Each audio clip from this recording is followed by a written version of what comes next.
Hello, guys, and welcome. Welcome to yours and mine, Cozy Corner. On this channel, we talk about books, and more books. So, hello, my friends. I hope that you all are doing well. Glad to see you back here. So, what are we talking about today? Today, I have my October 2025 TBR list. And of course, I have my handy dandy notes that I'm going to have on every single video to help keep me in focus. So we have on this TBR list 4 horror books, 2 romance, 1 memoir, 1 contemporary fiction, 5 thrillers, and 1 historical fiction. So I have about 15 total. Will I read these 15 books within the month of October? Maybe, maybe not. When it comes to making a TBR list, I generally don't do it per month. I just have this long, never ending list, and I just kind of grab books from there that I want to read because I'm such a mood reader. I never really make them for the month, but I'm trying to be a little bit better with that. So the first book that I'm going to start with, and these books are in no particular order, but the first one I want to start with is Lost Gods by Brahm. This will actually be a read for me. I believe I read this book in 2022, I think. If so the main male character in this book, which I can't remember his name, I think it's something like Chet or something like that, but he ends up having to go to purgatory in order to save his wife and his unborn child. However, in order to do this, he must search for this sacred key that will restore the natural order of life and death. The terrors that await him on this journey into the depths of the underworld is absolutely crazy. Um, it is full of madness, chaos, ancient gods and demons battling over the dead. It's so good. I don't remember all the details in the book, but I just remember just thinking, oh my gosh, this author's writing is absolutely fantastic. And if you've seen I believe it was the August wrap up video, I just finished reading Evil in Me by Brahm. I wasn't disappointed, and I just look forward to reading um, many more of his books. And actually, I'm surprised I only have this 1 book of his on this list because I think I have like 2 or 3 Stephen Kings on here. But again, I don't always stick to my TBR list because usually I don't even make a list. I just kind of, you know, go with whatever I'm feeling. So we never know. But anyway, Lost God, I've read it before. In the past, I gave it a 5 out of 5. I seriously doubt if I would give it anything differently now, but we're going to see. So, the second book on my list is The Handyman Method by Nick Cutter and Andrew F. Sullivan.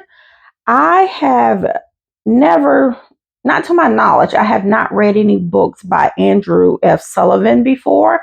However, I have read The Troop by Nick Cutter, which I absolutely love. That was a really great horror book. And I'm hoping that I get that same feeling from this particular book here. So this book is supposed to be a domestic story of terror. It's about a young family that moves into a community that is unfinished, and then cracks begin to emerge in both their new residence and their lives as an online DIY instructor delivers dark, subliminal suggestions about how to handle issues around the house. Now, I'm not going to lie, based on that synopsis from the book, I don't believe that I'm going to be rating this book like a 5 star, I, I just don't see that happening. However, because I really did enjoy The Truth and I wanted to read something else by Nick Cutter, I'm willing to give this a chance. But just based upon the synopsis, do I think this is going to be a 5 out of 5? No, but if I'm wrong, then that's great. We'll see. Okay, so the next book on my list is Pet Cemetery by Stephen King. Now, I am a little bit embarrassed to say that I am this huge horror fan, and I haven't read a lot of Stephen King's book. I have probably seen all of the movie adaptations of his book, but I haven't read his book, so shame on me. So I read Cujo, and I did make a video about that, which I was not pleasantly surprised. I mean, I knew it would be good because, it is King. But a little embarrassed that I didn't see it before. So I'm just making a point now to go through King's, not his collections because the man has written a lot of books, but, at least the ones that I've watched a movie adaptation on.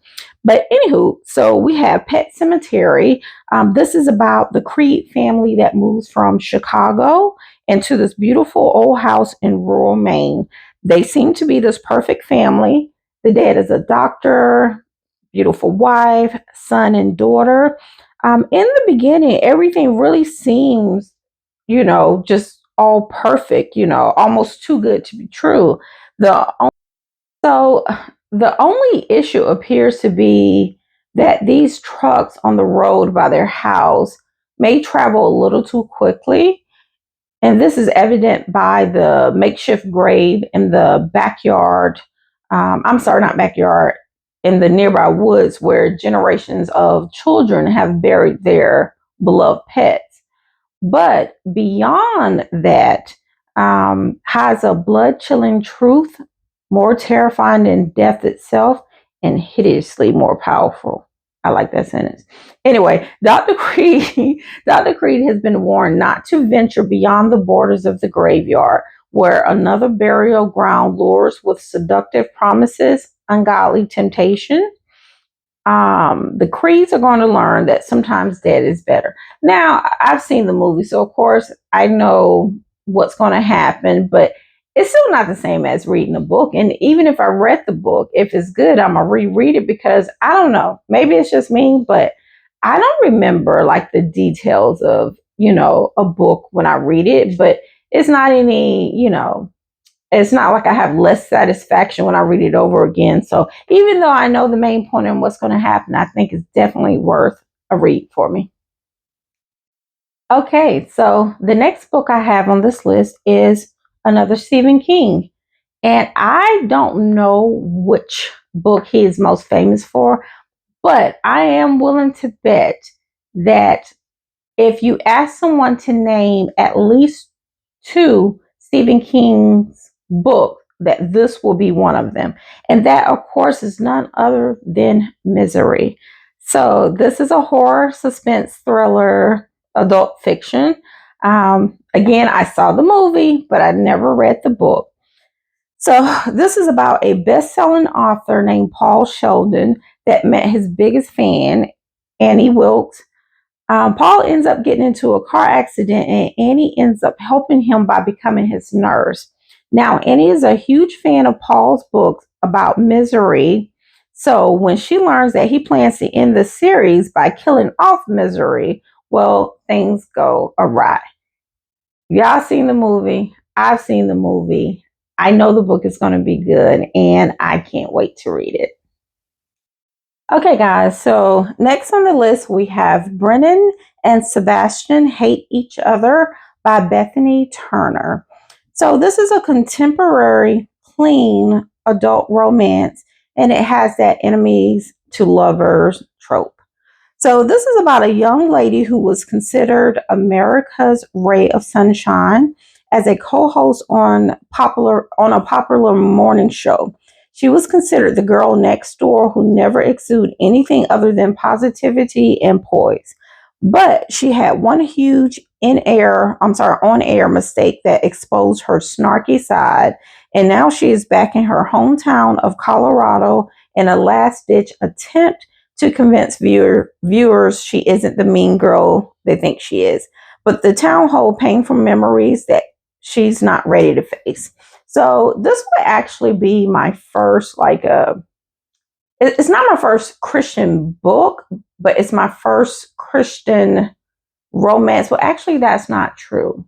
I read a Christmas book that was written by a Christian author. So anyway, scratch what I was getting ready to say. But this this is a clean adult romance, and so I read romance books. I read all types of books, but I do read romance books. But honestly, like I don't like when the book get really spicy. You can bring that spice level down to one or -1. Like I don't need a lot of spice in the book. Now that doesn't mean that I won't read the book if it has spice in it, but it does mean like if someone tells me, "Hey, this book is like, one out of if you say like one is terrible, I mean one is a little bit of spice, five is very spicy, and you tell me this is a five, I'm probably not going to go pick up that book to read it. However, if I'm in the middle of reading it, I'm not going to just, put it away and not read it, but again, spice is just not,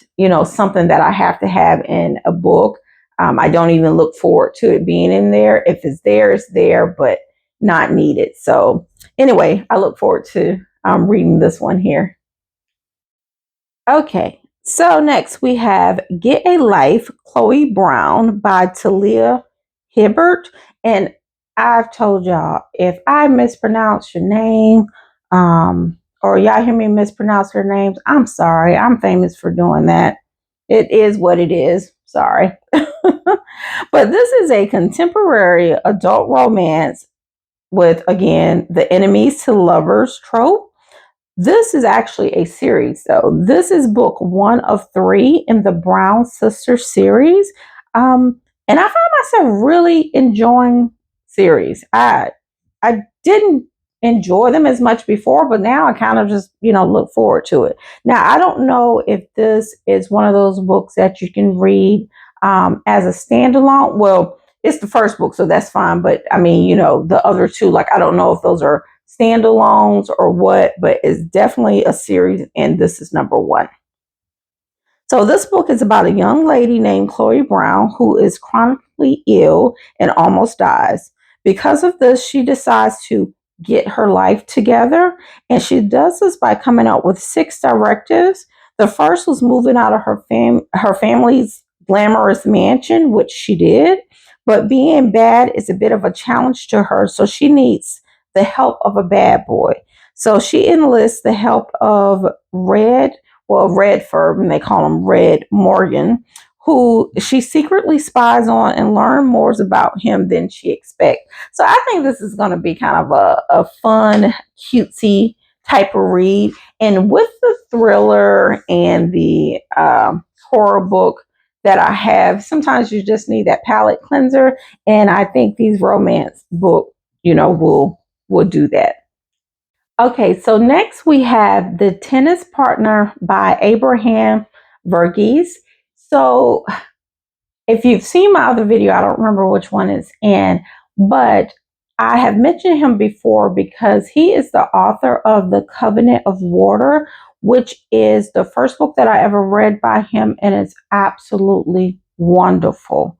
Absolutely wonderful. It's a pretty, thick book, but it's definitely worth the read. So this is a memoir. Mr. Verghese is actually an actual medical physician. I don't know if he practices like internal medicine. I don't even know if he's still practicing or not, but he definitely is a physician, and I think it was internal medicine or maybe family medicine. I don't remember. But anyway, this book is about him moving to Texas after his marriage starts to unravel and just making a fresh start. He meets David Smith, a medical student recovering from drug addiction, and the two men begin a tennis ritual that allows them to shed their inhibition and find security in the sport they love and with each other. Their friendship grows increasingly rich and complex. But then David's past emerges once again, and everything Verghese has come to trust and believe in is threatened as David spirals out of control. This book sounds awesome. I absolutely cannot wait to read this book. And again, forgive me, I'm probably mispronouncing his last name. Sorry. But yeah, I just absolutely can't wait to read this book. I know it's going to be good. Okay, so next we have Invisible Sun by Kim Johnson. This is a contemporary young adult thriller book that touches on social justice. So, this is about a young man named Andrew Jackson who was wrongly accused of a crime. He is released from juvie, but when he returns home, he finds his Portland, Oregon neighborhood is rapidly gentrifying.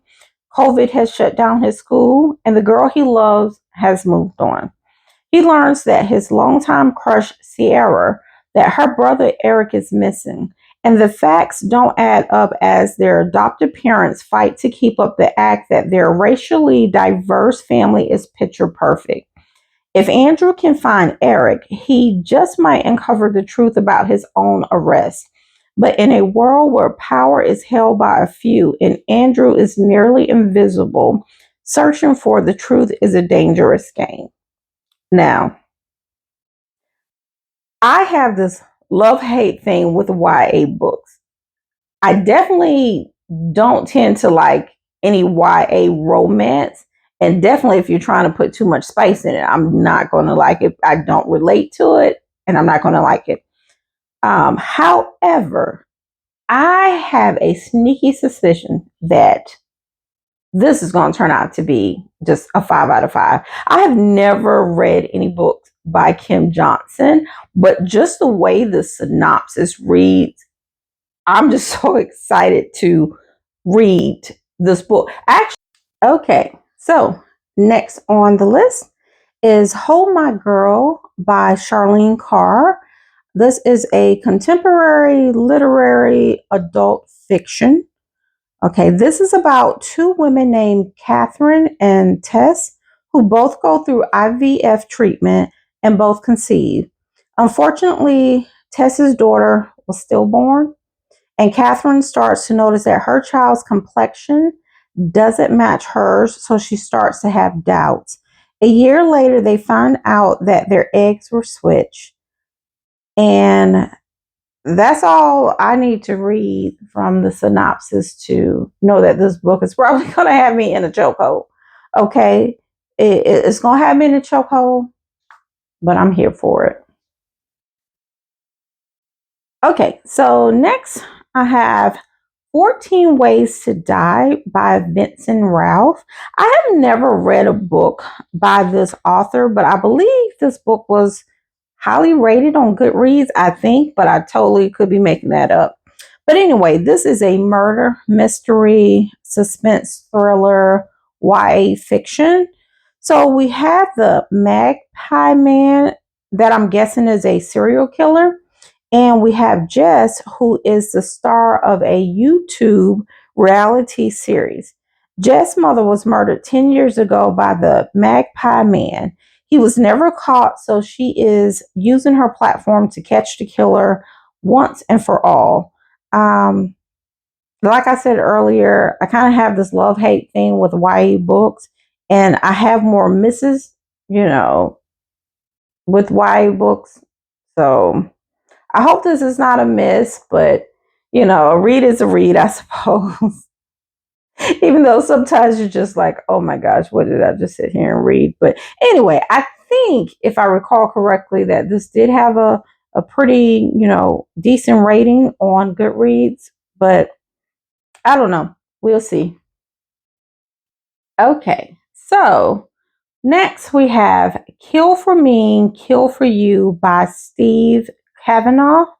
This is a suspense, crime, psychological thriller. This book has been recommended by a lot of YouTubers that I like, so I think it's just high time for me to read it and give it a chance. Um, we have the synopsis. We have Amanda and Wendy, two strangers that find out that they have much in common, to include loneliness and an intense desire for revenge against the men who destroyed their families. As they talk into the night, they come up with the perfect plan. If you kill for me, I'll kill for you. So we'll see. Okay, so next we have For Better and Worse by Margaret Hunt. This is a suspense, crime, psychological thriller. So we have Nate and Will Clark, who I believe they're both are attorneys that met in law school.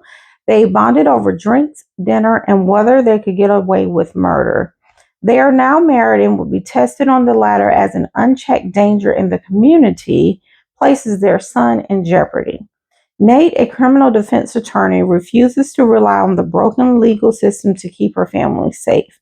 Her husband, Will, is forced to get his hands dirty once he realizes his wife has taken matters into her own hands.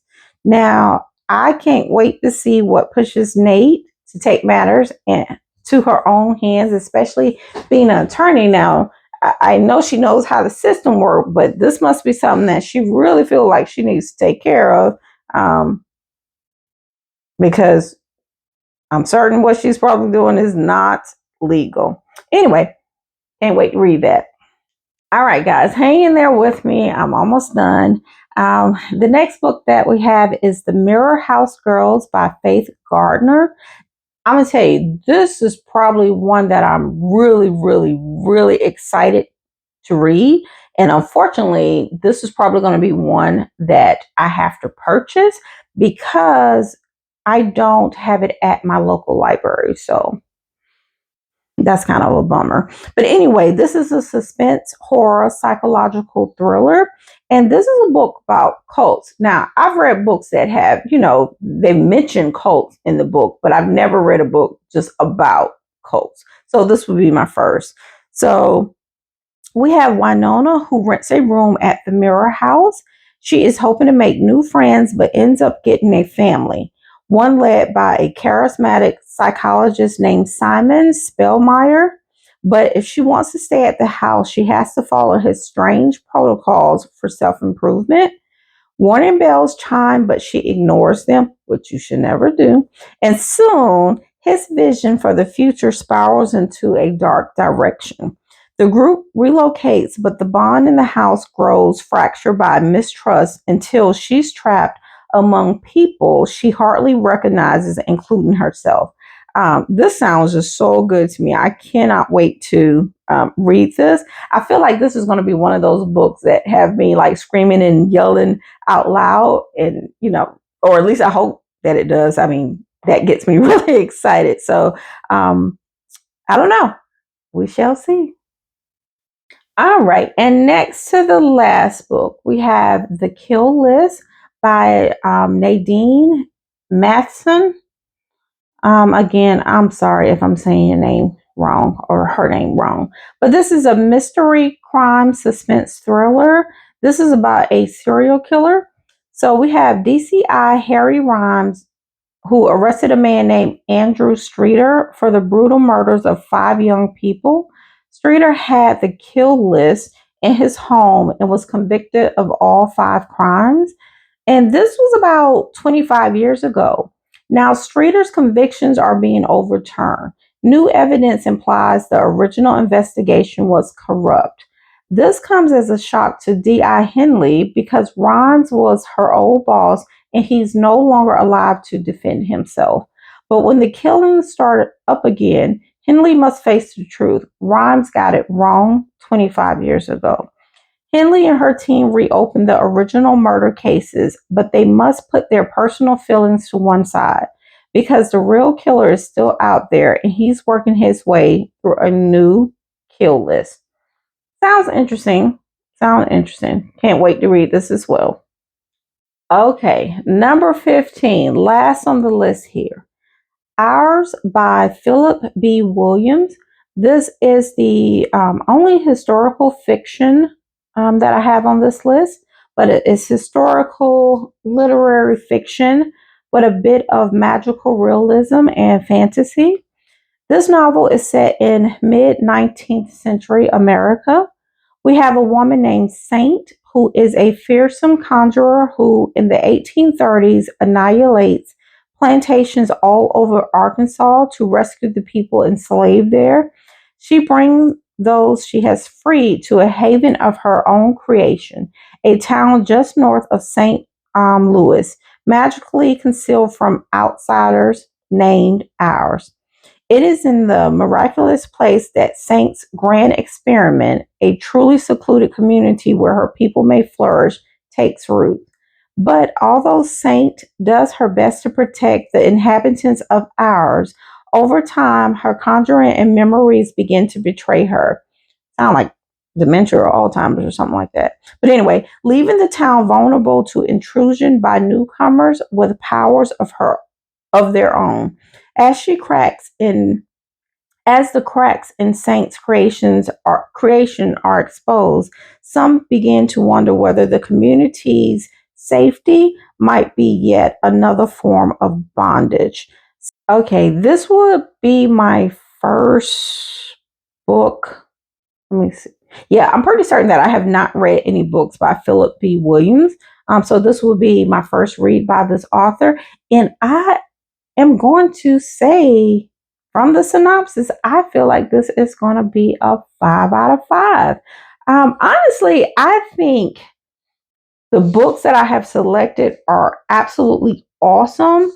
I believe that at least, well, I already read Lost Gods. So I know that was a 5, and I don't really see that changing any.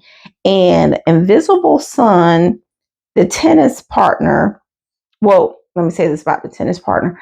When there's a memoir, I don't rate those because if people are telling me about their lives, who am I to, give them a rating? It is what it is. But I know that one is going to be good. But so we have Brahm, Invisible Sun, Ours, and I feel that those 3 books, or definitely the 2, are going to be a 5. I'm going to have at least a 5, 2 5-star reads. I also think the Mirror House Girls is probably going to be a 5 for me as well. But I don't want to get my hopes up too high because, like I said, I will have to purchase this book, and with having 15 books on here, and being that I know I'm getting ready to travel next month, and we're going to do like this, I don't want to say a book haul because I'm not going to do a book haul, but I'm definitely going to do some book shopping. I might wait and see if I can grab the book there. So I may not even read it this month, but I think that that's going to be probably a 5-star read as well. Overall, I think that October is going to be just a good month. I think I'm really going to enjoy what I have on this list. Now, again, do I think that I'm going to read 15 books? Probably not, even though my average read is probably about 10 books a month. But this month, last month, it's been kind of difficult for me to read because I just had so much going on. So I think like last month, I think I may have read maybe 6 books. And this month, I think it's going to be maybe 4 just because I had so many different things going on. However, it doesn't really matter to me how many books I read. Did I read it? Did I enjoy it? Did I have a good time with it? That's more important, not the number of books that I read. But I put so many on this list because A, I like options. B, I know I get most of my books from the local library, so these books may not be available for me when, I actually, desire to read them. So I just like to, have plenty of options. So we'll see. Let me know if you have read any of these books that I went over in the comments, and let me know what you feel may be a 5-star read from the synopsis of these books that I just gave. So thank you guys for sticking with me. I know this video might be kind of long, but I really do appreciate it. So I'll catch you guys later. Bye.